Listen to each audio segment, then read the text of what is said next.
हाय दोस्तों, आज हम लोग कवर करने वाले हैं क्लास ट्वेल्थ का चैप्टर नंबर फर्स्ट, जिसका नाम है द लास्ट लेसन। हाँ, लेसन फर्स्ट है लेकिन इसका नाम लास्ट लेसन है। ठीक है। और अगर आप कोई कॉम्पिटिटिव एग्जाम प्रिपेयर कर रहे हैं लाइक KVS या PGT ग्रेड 1 एंड समथिंग, या आप लाइक ट्वेल्थ क्लास के ही स्टूडेंट हों, तो इसमें मैं बहुत ही इंपॉर्टेंट फैक्ट्स बताने वाला हूँ जो बहुत सारी चीज़ें कवर करेगा। इससे आसानी से आप अपने आंसर्स लिख सकते हैं, वो भी बहुत ही शॉर्ट पीरियड ऑफ टाइम के अंदर अंदर। चलिए हम लोग शुरू करते हैं। तो ये जो स्टोरी है गाइस, ये स्टोरी है the last lesson. The last lesson Alfonso डॉडेट का एक ये फ्रेंच राइटर हैं जिन्होंने ये लिखा हुआ है द लास्ट लेसन। तो ये जो स्टोरी है, इसका सेटअप जो लगा हुआ है वो है फ्रैंको पर्शियन वार। एक ये वॉर हुई थी 1870 और 71 के बीच में, जो फ्रांस और पर्शिया, जो कि अभी जर्मनी आई थिंक कहलाता है, इनके बीच में हुई थी। तो ये जो लेसन है, इसकी समरी को हम लोग पढ़ते हैं और समझते हैं कि ये लेसन में क्या ऐसा स्पेशल है जिसकी वजह से इसको लास्ट लेसन नाम दिया गया। और इसके पीछे भी एक अच्छी सी कहानी है। इसको लास्ट लेसन नाम दिया गया है और इसके पीछे एक कहानी है। चलिए शुरू करते हैं फिर। द लास्ट लेसन, जैसा कि आपको मेंशन किया मैंने कि इसका जो ये चैप्टर ये फर्स्ट है, the last lesson is set during the Franco Persian war. तो ये ना जो फ्रांस और पर्शिया की जो वॉर हुई थी 1870 और 71 के बीच, उस समय का ये चैप्टर है। When France was defeated by Persia, जिसमें फ्रांस को हरा दिया गया था पर्शिया के द्वारा, जो जर्मनी अभी कहलाता है या अभी जर्मनी का पार्ट है। Now the part of Germany, अभी वो जर्मनी का पार्ट है। The story is narrated by a young boy France. और इसमें जो स्टोरी है ना दोस्तों, इसमें जो कहानी सुनाता है, पूरी जो कहानी आपको एक्सप्लेन करता है, वो है एक लड़का, एक स्कूल का एक स्टूडेंट है जिसका नाम है फ्रांस। फ्रांस ये पूरी कहानी आपको एक्सप्लेन करता है, इसमें ये कहानी सुनाता है। हु इज़ यूजुअली केयरलेस, जो कि ना जो लड़का है ना फ्रांस जो लड़का है, वो मतलब सामान्य तौर पर वो बहुत केयरलेस है, मतलब बेपरवाह है, बेफिक्र है, वो बहुत ज़्यादा किसी चीज़ की चिंता नहीं करता है। और specially when it comes to study of him, वो अपने स्टडीज़ के प्रति तो बिल्कुल लापरवाह है। ठीक है। तो ये बंदा जो कौन है, ये बंदा जो है ना, इस कहानी का नरेटर है। इस कहानी का नरेटर है जो शुरू से लेकर आखिर तक इस कहानी को हमें सुनाता है। इसी से कहानी शुरू होती है इसकी। स्पेशली फ्रेंच ग्रामर स्टडीज़, और मतलब ये जो लड़का है वो बहुत ही पुअर है किसमें, फ्रेंच ग्रामर में।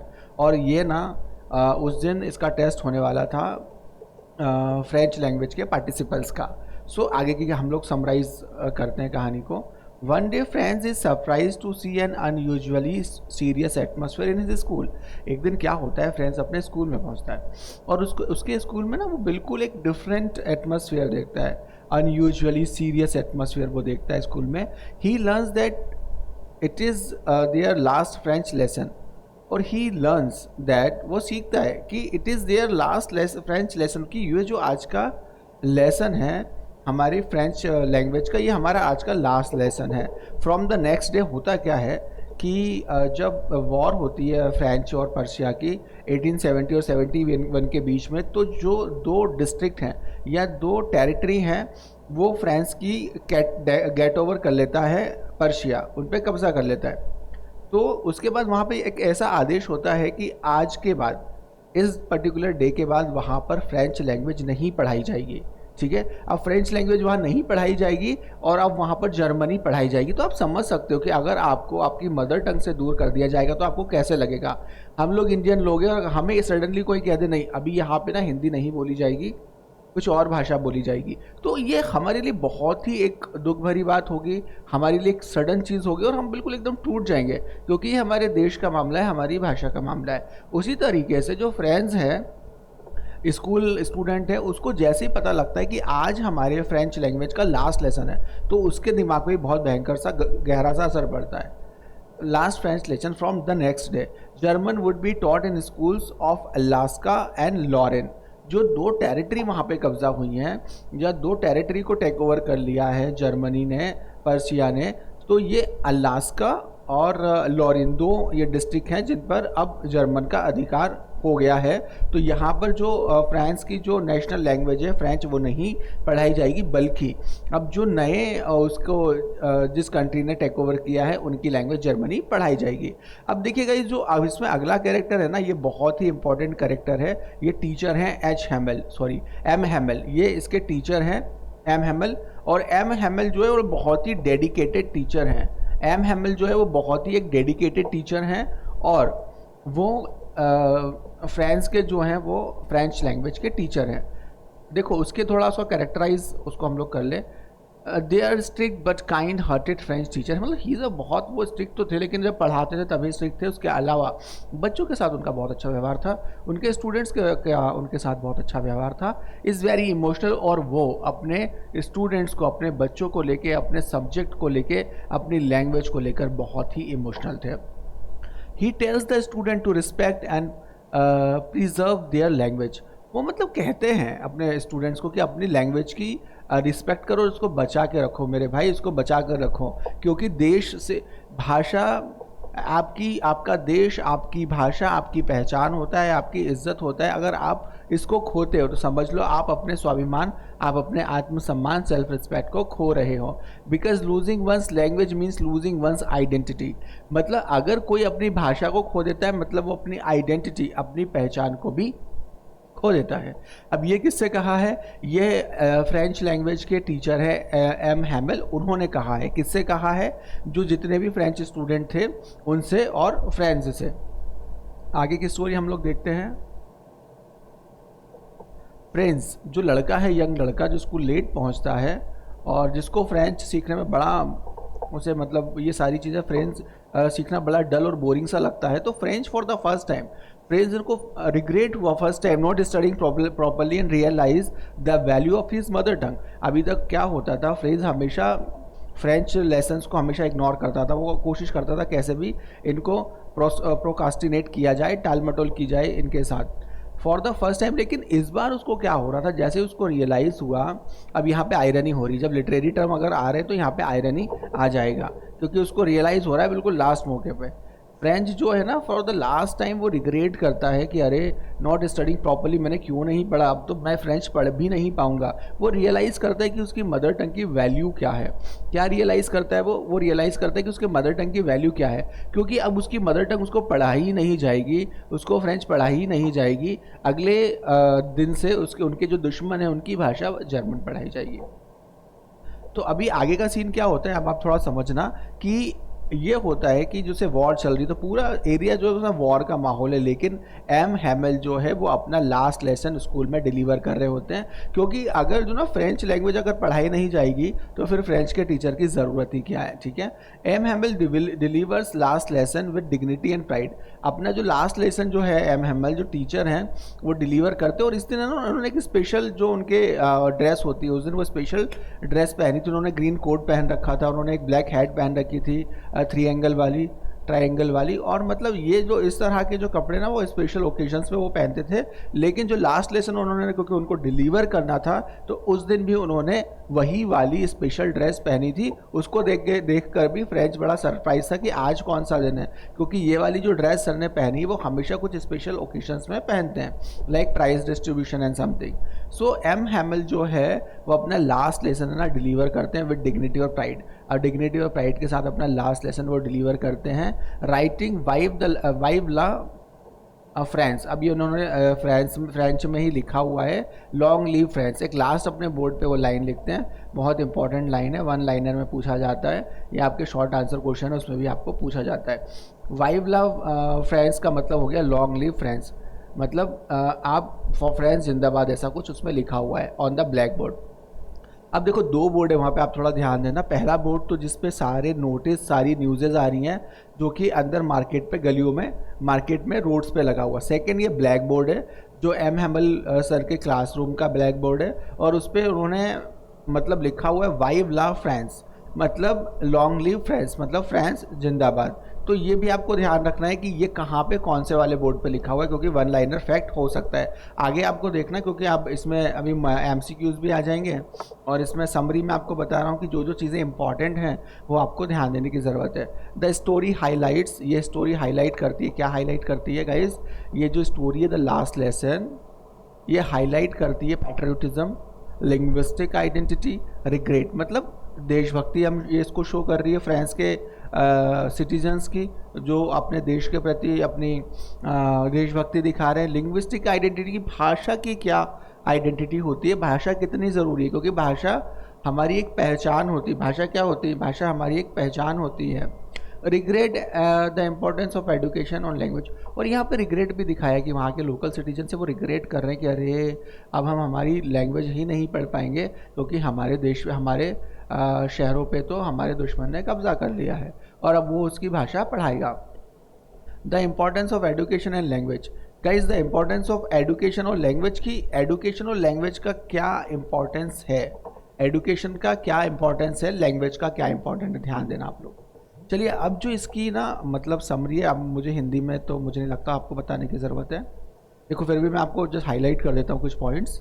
द लास्ट लेसन कहानी फ्रैंको पर्शियन युद्ध की 1870-71 में हुआ था। जर्मनी ने हरा दिया था फ्रांस को, ठीक है। इसका जो मुख्य पात्र है वो फ्रांस करके एक लड़का है जो कि स्कूल स्टूडेंट है, ठीक है। और इसमें जो सेकंड कैरेक्टर है वो एम हैमिल है जो कि एक टीचर हैं और ये फ्रेंच टीचर हैं और वो बहुत भावुक हैं उस दिन क्योंकि उनके क्लास का वो लास्ट दिन है। उसके बाद वो कभी भी उस क्लासरूम में फ्रेंच नहीं पढ़ पाएंगे क्योंकि जर्मन गवर्नमेंट ने उसको बैन करके अब जर्मन लैंग्वेज को स्टार्ट कर दिया है, ठीक है। अब जो उसमें मेन पॉइंट्स हैं जो आपको पॉइंट ऑफ व्यू से याद रखने एग्जाम के, की पॉइंट्स फॉर केवीएस पीजीटी, और ये स्कूल स्टूडेंट्स के लिए भी बहुत इंपॉर्टेंट है क्योंकि अगर आपको फैक्ट्स पता है तो आप बहुत इजीली आंसर्स कर सकते हैं। गाइज, आप बहुत इजीली आंसर कर सकते हैं, ध्यान से देखिएगा, ठीक है। तो फर्स्ट इसमें क्या हमारा फैक्ट निकल के आ रहा है? फर्स्ट हमारा कि राइटर कौन है? राइटर कौन है? अल्फांसो डॉडेट है। कौन है? अल्फांसो डॉडेट है। ये फ्रेंच राइटर है और ये इन्होंने द लास्ट लेसन लिखा था। अब इसका नाम लास्ट लेसन क्यों पढ़ा? क्योंकि ये फ्रेंच दो जो टेरिटरी थी उन जिन दो टेरिटरी पे कब्जा कर लिया था अलास्का और लॉरेन में जर्मन्स ने, वहाँ पे जर्मन शुरू होने वाली थी, फ्रेंच बैन हो गई थी, इसलिए लास्ट लेसन था वो। तो सेटिंग कहाँ है आपका? जो ये जो आपकी कहानी है कहाँ पर कहाँ की कहानी है? तो अलास्का और लॉरेन दो सिटीज़ हैं, दो डिस्ट्रिक्ट्स हैं बॉर्डर एरिया की, जो जर्मनी ने जिसको टेक ओवर कर लिया था, वहाँ की ये कहानी है। इसमें मेन जो कैरेक्टर जो कहानी आपको शुरू से आखिरी तक सुनाता है वो एक लड़का है फ्रेंच जो नरेटर है। और जो सेकंड इंपॉर्टेंट पार्ट है आपके स्टोरी का वो है एम हैमिल। और एम हैमिल जो है वो एक फ्रेंच टीचर है, बहुत ही इमोशनल है और अपने कंट्री के लिए और अपनी लैंग्वेज के लिए डेडिकेटेड हैं। अब जो इसकी कहानी की थीम आ रही है दोस्तों, इस कहानी की जो थीम है वो थीम है पेट्रोटिज्म, मतलब देशभक्ति वाली इसकी थीम है। लिंग्विस्टिक आइडेंटिटी की, भाषा की क्या ज़रूरत है, भाषा हमारे लिए कितनी इंपॉर्टेंट है। जैसे अगर हम लोग इंडियन हैं, हम लोग हिंदुस्तानी हैं, तो हमारी हिंदी हमारी पहचान है, ठीक है। रिग्रेट, अब पछतावा भी इसमें होता है। इंपॉर्टेंस ऑफ एजुकेशन, और एजुकेशन की क्या इंपॉर्टेंस है, ये सारी चीज़ें बात इसमें की गई है, ठीक है। चलिए, इंपॉर्टेंट फेज क्या है? अब इंपॉर्टेंट फ्रेज क्या है? वाइव लव फ्रांस, ये एच हैमिल ने लिखी हुई है ब्लैक बोर्ड पे पढ़ाते समय। वाइव लव फ्रांस का मतलब होता है लॉन्ग लिव फ्रांस, फ्रांस जिंदाबाद, और ये सिंबल है पैट्रियोटिज्म का। अब मैसेज क्या जा रहा है इस कहानी से? इस कहानी से मैसेज ये जा रहा है कि लैंग्वेज इज़ की टू कल्चर आइडेंटिटी। किसी भी देश की, किसी भी कंट्री की कल्चरल आइडेंटिटी जो है वो उसकी भाषा है। और लूजिंग लैंग्वेज मतलब लूजिंग नेशन। अगर आपकी भाषा, फॉर एन एग्जाम्पल, हम लोग हमारी कंट्री में रहते हैं, अब कोई हमसे आगे कह दे कि आप अपनी लैंग्वेज बोलना बंद करो, तो हम लोग अपनी आइडेंटिटी खो देंगे ना। ऐसा उनके साथ हुआ था। लिटरेरी स्टाइल कौन सी है? एमसीक्यूज होते हैं 1 नंबर 1 एग्जाम, कॉम्पिटिटिव एग्जाम में, और अगर आप स्कूल स्टूडेंट भी हैं तो ये बहुत सारे इंपॉर्टेंट फैक्ट्स हैं। फर्स्ट पर्सन नरेटिव है। लिटरेरी स्टाइल क्या है कि अभी फ्रेंच इस पूरा की स्टोरी को नरेट कर रहा था, तो फर्स्ट पर्सन नरेटिव स्टोरी है, इमोशनल है और सिंपल स्टोरी टेलिंग है। वो अपनी सिंपल सी कहानी हमें सुनाता जा रहा है और हमें सारी चीज़ें उसकी धीरे धीरे समझ आ रही है, स्टेप बाय स्टेप वो सारी चीज़ें समझा रहा है। फ्रैंको पर्शियन वॉर का सीन है, बैकग्राउंड क्या है? फ्रैंको पर्शियन 1870-71 का, और फ्रांस को डिफीट कर दिया है यहाँ पे जर्मनी ने, ठीक है। कुछ पॉइंट्स हैं कैसे हैं, इसकी इंपॉर्टेंट टोन, इसकी टोन कैसी, दुखी वाली टोन है ना, सैडनेस। अगर आपका देश, क्योंकि उसका देश हार गया है तो वो डेफिनेटली सैड है, तो टोन जो है वो सैडनेस वाली है, रिग्रेट वाली है, नॉस्टैल्जिया वाली है, ठीक है, नॉस्टैल्जिया वाली है। याद आ रहा है आखिरी में सारी चीज़ें, कि अगर ये सारी चीज़ें की होती तो कितना अच्छा होता। अब आप लोग ध्यान दीजिएगा, अभी जो वन लाइनर्स हैं उसके वन लाइनर्स क्या होने वाले हैं? तो द लास्ट लेसन, अब ये जो इम्पोर्टेंट इसके वन लाइनर्स हैं आपको अटेंशन पे करनी है। The last lesson is written by Alphonse Daudet, ये राइटर हैं, फ्रेंच राइटर हैं। सेट ड्यूरिंग, जो ये कहानी का सेट है या सेटिंग इसकी लगी हुई है, ये लगी हुई है Franco Prussian war, French versus Germany 1871 to 71। फ्रेंच रियलाइज, फ्रांस जो है ना, फ्रांस जो रियलाइज़ करता है the value of his mother tongue, अपनी मदर टंग की वो वैल्यू को रियलाइज़ करता है कि ये कितना, मैं तू बहुत लेट हो गया यार। रियलाइज द वैल्यू, मतलब वो अपनी जो उसको रियलाइज़ करता है कि वो अपनी मदर टंग की वैल्यू करने में, उसको पहचानने में, उसकी इंपॉर्टेंस जानने में वो कितना लेट हो गया, कितना वो बेवकूफ़ है कि कितना वो लेट हो गया। उसको अपने मदर टंग की वैल्यू ही नहीं आ पाई आखिरी तक, और आज उसको वो उस मुकाम पे है कि लास्ट में उसको उसकी मदर टंग को छोड़ना पड़ेगा। M Hamel is emotional and patriotic, मतलब ये एम हैमल जो है वो एक टीचर है और वो इमोशनल है अपने कंट्री के प्रति, अपने लैंग्वेज के प्रति, और देशभक्त इंसान है। He teaches the last French lesson, और वो अपनी क्लास में लास्ट फ्रेंच लेसन सिखाते हैं। Language and identity are deeply connected, अब ये ऐसा एक इसमें निकल के आ रहा है थीम में कि लैंग्वेज जो है ना हमारे पहचान से जुड़ा हुआ हिस्सा होता है, क्योंकि हम भी जब भी किसी से बात करते हैं उसकी भाषा से उसको पहचानते हैं कहाँ से है ये कहाँ से है, इनकी कंट्री क्या है, इनका देश क्या है। Vive love France symbolize love for one's country, मतलब लिव लॉन्ग फ्रांस, तो ये दिखाता है, ये सिम्बोलाइज करता है कि वो लोग अपनी कंट्री से कितना प्यार करते हैं। Importance of preserving mother tongue and emphasize, मतलब अपनी मदर टंग को बचाने का क्या महत्व है, उसको बढ़ावा देने का क्या महत्व है, इसमें इस लेसन में बताया गया है। Loss of language, loss of freedom and culture, अगर आपकी लैंग्वेज को आपने खोया तो समझो कि आप अपनी फ्रीडम को, आप अपने कल्चर को भी खो रहे हो। Story shows regret of neglecting studies at the time of crisis, और ये दिखाता है उसके अंदर, उन लोगों के अंदर एक पछतावा दिखाता है कि उन्होंने अपनी मदर टंग को कैसे इग्नोर किया, और अब ये लोग पछता रहे हैं। How this chapter is asked in KV entrance exam, या किसी भी तरह के एंट्रेंस एग्जाम में या आपके स्कूल एग्जाम में ये कैसे पूछा जाता है। The name of writer, writer का नाम क्या है, ठीक है, ये आपको बताना है। थीम मैसेज ऑफ स्टोरी ये क्या है। Who said vive la France live long France, ये किसने कहा है। What was France realization, France ने क्या रियलाइज़ किया लास्ट में, ये सारी चीज़ें। अब इसमें जो वोकेबलरीज यूज़ हुई है इसको भी आप एक बार थोड़ा देख लो। रिग्रेट, ये यूज़ हुआ है पछतावा। पैट्रियोटिज्म, देशभक्ति। कन्क्वेर, जीतना या कब्जा करना। लिंग्विस्टिक, भाषाई। आइडेंटिटी, पहचान। नॉस्टैल्जिया, बीते दिनों की यादें, बीते दिनों के की यादें। प्राइड, गर्व। एनेक्सेशन, किसी भी क्षेत्र पर किया हुआ कब्जा। चलिए कुछ एमसीक्यू की फॉर्म्स भी देख लेते हैं इसमें जो मेंशन है। Who is the author of the last lesson, कौन सा है आप दिखाओ, बोलो। बी नंबर का है अल्फांसो डॉडेट। अल्फांसो डॉडेट इसके राइटर हैं, ऑथर हैं। What was Franz afraid of when he went to school, अब वो डरा हुआ क्यों था जब वो स्कूल गया था, वो डरा हुआ क्यों था। अ टेस्ट ऑन पार्टिसिपल्स, क्योंकि उसका एक पार्टिसिपल का टेस्ट होने वाला था और उसने प्रिपेयर नहीं किया था, ठीक है। क्या आंसर है इसका, a test of on participles. What announcement did M Hamel make, M Hamel ने कौन सा अनाउंसमेंट किया, तो उसने ये किया था कि जर्मन टीचर वो टीच फ्रॉम टुमारो, ये सही है, बिल्कुल कहा था। It was their last French lesson, ये भी सही है कि आज उनका लास्ट फ्रेंच लेसन था। ही वॉज रिटायरिंग, ये गलत है, ठीक है। तो बी वाला और सी, बोथ बी एंड सी, ये वाला करेक्ट है, ठीक है। चलिए नेक्स्ट पे आ जाते हैं। What does vive la France mean, अब इसका मतलब क्या था, लॉन्ग लिव फ्रांस था, कहाँ गया बी वाला। लॉन्ग लिव फ्रांस मतलब फ्रेंच जिंदाबाद। What did France notice about the classroom that day, classroom में उस दिन फ्रांस ने क्या नोटिस किया, क्या उसके लिए स्ट्रेंज था। एवरीथिंग वॉज स्ट्रेंजली साइलेंट, मतलब हर एक चीज़ जो था ना, हर एक बंदा, हर एक सिचुएशन साइलेंट थी वहाँ पे, अलग सी खामोशी थी, एक नो शोर शराबा। तो एवरीथिंग वॉज स्ट्रेंजली साइलेंट, हर एक मतलब एक अजीब तरह से बस एक खामोशी थी सब जगह पे। और नेक्स्ट वाला हमारा नेक्स्ट वाला MCQ है, अगला वाला। Why was France shocked when he reached the school, वो क्यों शॉक था जब वो स्कूल पहुंचा। तो French was shocked to see the unusual silence in the school and that H.M. Hamel was dressed in his special attire. अपनी एक खास ड्रेस उन्होंने पहनी हुई थी। He came to know that it was their last lesson in French as Germany had taken over their reason. उन्होंने ये मतलब कहा कि अब ना ये लास्ट लेसन है हमारे फ्रेंच लैंग्वेज का, क्योंकि जर्मनी ने हमारे रीजन पे, हमारे क्षेत्र पर कब्जा कर लिया है। Question number 2, how did M. Hamel emphasize the importance of French language?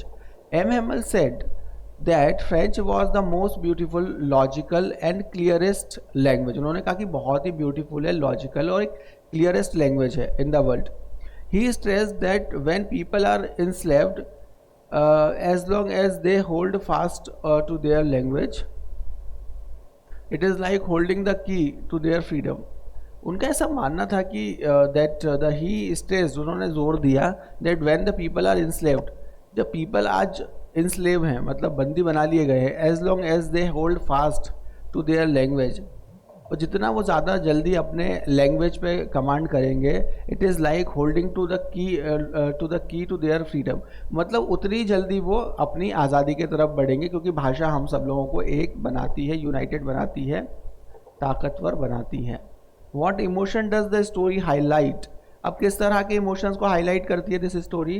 The story highlights emotions like patriotism, देशभक्ति का इमोशन हाईलाइट करती है, रिग्रेट का करती है, पछतावे का करती है, गिल्ट का करती है, पछतावे का करती है, दुख का करती है कि अरे यार ये कैसे हो सकता है, नॉस्टैल्जिया मतलब पुरानी चीज़ें सब याद दिलाती हैं, and pride towards one's own culture and language, और उनको गर्व का अनुभव कराती है टूवर्ड्स अपनी खुद की कल्चर और लैंग्वेज की तरफ।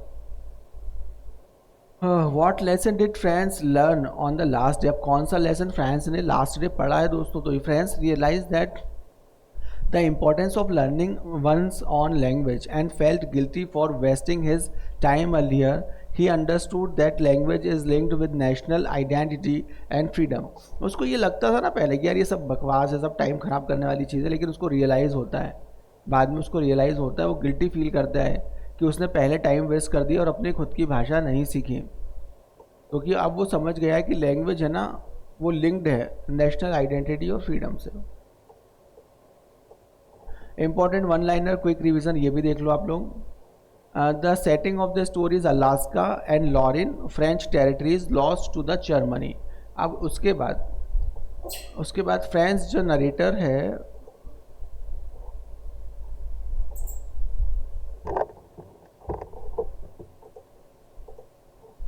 अब देखो, फ्रेंच नरेटर है school boy who regrets his carelessness. M. Hamel French teacher हैं who is emotional and patriotic. Theme क्या है? Importance of mother tongue, importance of mother टंग ये थीम है। Importance of mother tongue, culture and identity, culture and identity.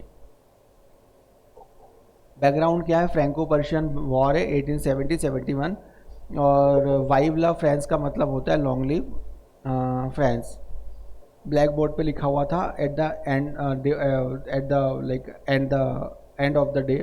Literary device इसमें use हुई है, person narration इसमें use हुआ है, सिम्बॉलिज्म इसमें यूज़ हुआ है, लैंग्वेज और फ्रीडम वाला मतलब लैंग्वेज फ्रीडम का सिंबल है तो सिम्बलिज्म है इसमें, और आयरनी भी इसमें यूज़ हुआ है, हालांकि यहाँ मेंशन नहीं है।